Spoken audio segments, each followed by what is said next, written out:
So we've gotten a little bit of time to play the new expansion. I know what you guys want to talk about. The expansion. First impressions, so let's get to it. Spoilers, minor spoilers in this video, some story spoilers. Curse of Osiris played out exactly how I thought it would end up playing out. A 2 to 2.5 hour campaign, faster if you rush through it, some vendor updates, some balance changes and bug fixes, etc., etc. I liken it to those two expansions because of the $20 price point. I don't think there was anything offensively bad about the story campaign as a whole. I know some people had issue with the writing or stuff like that. That's all kind of subjective. All the people who are usually praised at Bungie, world design, sound, music, art teams, should continue to be praised because it all looks and sounds beautiful, and I don't think many people will have an issue saying that. I liked the final boss encounter more than Gaul. Gaul at the appropriate level was basically a stomp, and while it was very visually pleasing, in terms of gameplay, it wasn't the most exciting.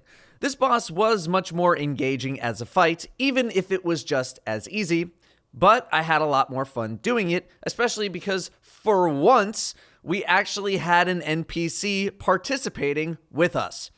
I still don't like how insanely strong Guardians are. Again, this feels like it should have been more of a group effort. I wish maybe Ikora was in the fight, but the point is, I enjoyed the boss fight more than Gaul, so that's got to be a plus somewhere. Otherwise, the story played out how I thought it would in terms of pacing. Again, wasn't expecting it to be longer than 2 hours or so, and it wasn't. And again, the story is another isolated incident in the Destiny world. We do get to learn a bit more about Osiris of Trials of Osiris fame, which I guess is kind of nice, but for me, it's not one of the main parts of the Destiny universe that I'm very attached to. There are quite a few amount of things I would like to learn about first. Also, the lack of a voice for our characters resulted in probably the most awkward I've ever seen a cutscene situation be. I usually don't really care too much about that kind of stuff, but this time around, it was just a bit weird. The Mercury destination is a bit small, but I feel like a lot of the work that would have gone into making Mercury a bigger, explorable destination instead went into the Infinite Forest, a constantly changing pathway, essentially. The Infinite Forest, to me, feels more like a tech demo than it does something I want to be engaging with on a daily basis. Now, I didn't think it was going to end up as some sort of new activity or game mode, but after playing 3 heroic and 3 normal adventures, the Infinite Forest is literally just the path you take from point A, Mercury, to point B, whatever adventure you're ending up doing. So while that part of the experience is essentially random every time, it's never something I really had a big attachment to. It's just the road you're taking to get to the actual thing that you're trying to do. It doesn't have any sort of value to gameplay other than it's random every time, and while that's cool, and while I'm sure it's some sort of technical or engineering feat for those teams involved, it's still just me going down a path shooting dudes.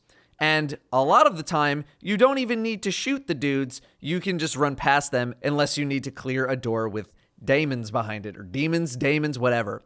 You can't go into the Infinite Forest outside of having a specific reason to go there, like adventures. I feel like this could be utilized for something else. As for the adventures as a whole, the heroic versions are a bit tough by yourself, but I imagine with increased power levels, they are going to get a bit easier. One thing that really stuck out to me was the bug in the system adventure, the one where you go to past Mercury and basically play a game of don't let the hive near the center of the thing. And all I was thinking while I was playing this was, this could potentially be its own horde or tower defense mode. Now, what if this was like a tower defense thing, right? If Bungie literally took what they had with that adventure, tuned it for 3 to 6 people, tuned it to play like a horde mode or a tower defense mode, that could be an activity in the game. Flesh out that concept a little bit more, make the play space bigger, throw some traps or unique guns at it, throw a scoreboard on there with some rewards, cosmetic or otherwise. Boom! That's a potential new activity right there. It's just waiting for you to mess with it. That's something. That could be something. I was worried about the Forge being able to be completed way too quickly, or rather grinding those weapons way too quickly, especially considering my luck on the first weapon where I got the blue item required on my very first public event. I was glad to see that my follow-up attempts at gathering materials was a bit slower and grindier. It gave me a reason to actually run the Heroic Strike playlist, although said playlist did not have any modifiers like Destiny 1 does. In terms of exotics, I was surprised how much they were showering people in what I thought were new exotics. Alas, many of said exotics are Destiny 1 items, although with some of the weaker exotics getting some buffs and or changes to make them more relevant in Destiny 2. I can appreciate Bungie at least trying to retool some of these exotics to freshen up gameplay again. Although I'm sure many people will be upset that Destiny 1 items are coming back in some form.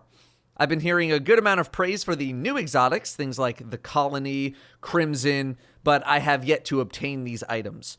I've heard Prometheus Core is absolutely stupid broken in PvP, and I've seen clips, and it's pretty insane. But also, like, broken insane. Like Vex Mythoclast pre-nerf insane. Perhaps even stronger than that. So that's probably going to get patched soon. In terms of the patch notes and balance updates, few things done right here. Supers do more damage to bosses. That was desperately needed.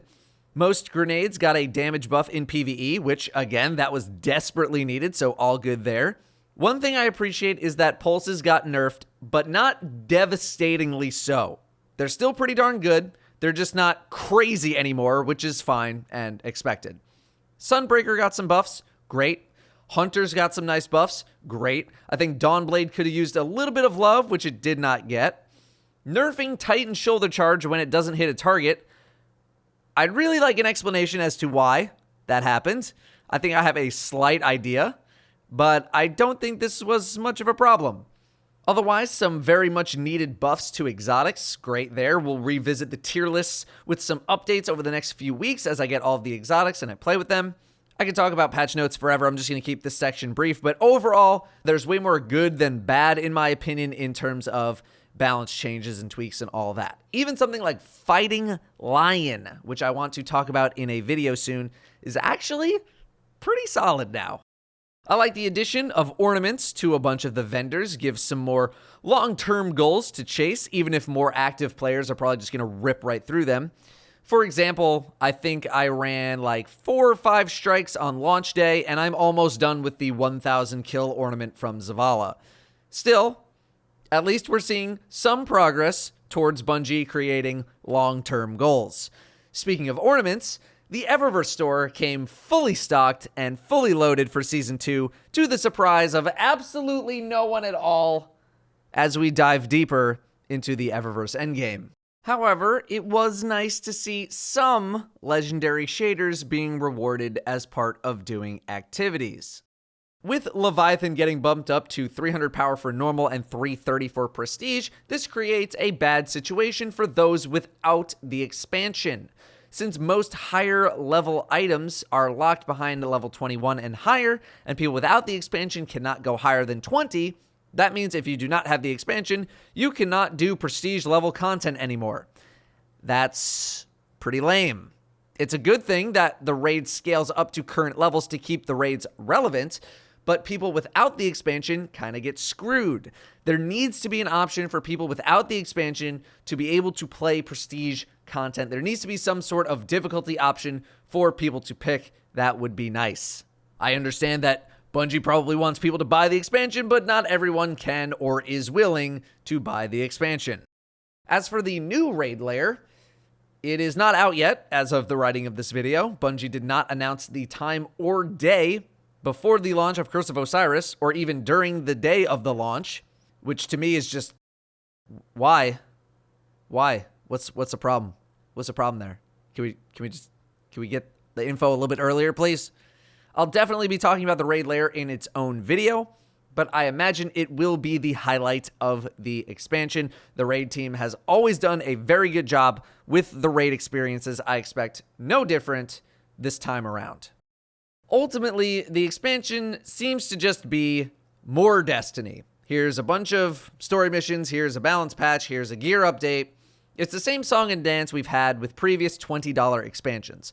Although I do think it is the better of the $20 expansions if we look at it in a vacuum. Let's not pretend that Dark Below was met with rave reviews or that House of Wolves was the pinnacle of gaming.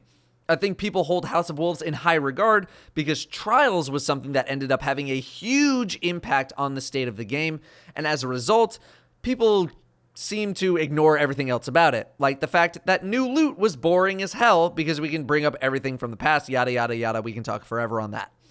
If Destiny 2 was a plain piece of grilled chicken on beautiful China plateware, Curse of Osiris is the same, albeit smaller piece of grilled chicken with a couple of grains of salt on it. My question is, where are the mashed potatoes? Where's the gravy? Where's the biscuit? Where's the barbecue sauce? Where's the spice? Where are the risks? Where is the evolution? Curse of Osiris, again, like Destiny 2, plays it safe, not evolving the gameplay experience, if anything, restoring it to a place that people liked previously from Destiny 1, which at least is a step forward for Destiny 2. And hey, look, there's nothing wrong with liking a plain piece of grilled chicken, and I'm sure plenty of people are happy with the result of the expansion. They maybe don't have a huge attachment to the game, maybe they just aren't as jaded by Destiny as much as other people are, maybe they just genuinely like Destiny as a shooter on its own. There's nothing wrong with that. But some people are looking for more. Although if sales are good for Curse of Osiris, I'm skeptical that things will change or Bungie will shift their priorities. Unfortunately, the game did not need something like Curse of Osiris at this time. It needs more substance, it needs more depth. But Bungie was not going to be able to respond to feedback quickly enough to make significant impacts on the game in such a short amount of time. So, would people rather have gotten Curse of Osiris and the tweaks that the game got, or would people rather have nothing as Bungie continued to work? I think people would rather take the expansion. But then, you could argue that Bungie should have used Destiny 1 as a learning experience, and these things should have been in Destiny 2 at launch, and we can go back and forth and yada yada. Both arguments are completely valid. I just don't think this kind of song and dance is really going to work too much going into the future. Maybe if story content was the most desired thing for the game right now, I would say okay, but it's just not. It would be okay if it had the side story and the features that we were looking for, but I don't think it has that.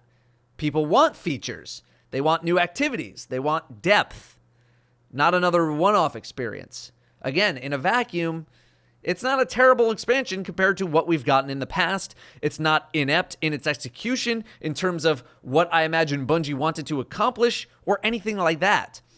The game just has bigger problems, and no matter the excuse, people are not going to be happy until those things are addressed. Curse of Osiris scrapes them a little bit, but as of my first impression, I don't know if it'll do it enough. That is my first impression on Curse of Osiris.